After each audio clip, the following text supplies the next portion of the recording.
I swear, Allison, said Deborah's mother when she came to wake her up for school and saw the wet sheets. What is this? The second day in a row?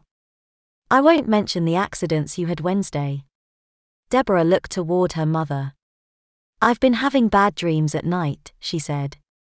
She did not want to tell her about her regular bad dreams, and she definitely did not want to tell her about her body jumping. We will talk about this later. Get ready for school and come down for breakfast. Her mother walked toward the door, but turned back to face Deborah. We need to have a talk after school. She left Deborah alone.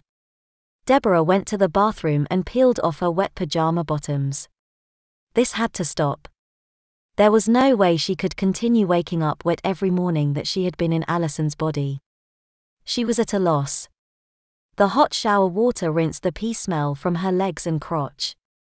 Her hands rubbed the soap against her skin. It was much softer than her skin had been before when she was Deborah, but of course, Allison was much younger. Her hair was an actual color, a deep, rich brown that contrasted with her milky white skin. It was a lot better than the mouse brown her old hair had been, plus it was straight and smooth. She wondered why Allison wasn't more popular. She wasn't in the in crowd because she was smart. Leah had confirmed that, and besides, her accident in school did not help matters. Leah said people would forget about it soon, but she doubted it. She still remembered the girl in 7th grade who wet her pants before giving a presentation in English class. She stepped out of the shower, toweled herself off and hurried to her room to dress. She chose a plaid skirt and a white top the Catholic look would always be in, and headed downstairs for breakfast. She smelled bacon and eggs as she walked down the stairs to the kitchen. A man, sitting at the table, looked up from a newspaper and greeted her. Hey, Pumpkin, did anything exciting happen when I was gone? She looked at her mother, who shook her head. No, sir. She pulled out her chair and sat down. Why so formal today? He asked. Deborah's father had been in the military and expected her to say yes, sir, and no, sir. This would take some getting used to. At least she was able to spread out the misery a bit. Sorry, Dad. Sooner or later someone would think her miscues were strange and they might find she wasn't who they thought she was. I missed you when I was away. I missed you too, Dad. Well, I better get to work. Her father folded his newspaper and walked out the door. Deborah sat and ate her breakfast. Now remember, we need to have a talk when you get home, her mother said. It's going to be about my punishment for wetting the bed. Isn't it? She wondered what her mother could have in store for her. Fear of punishment might make things worse.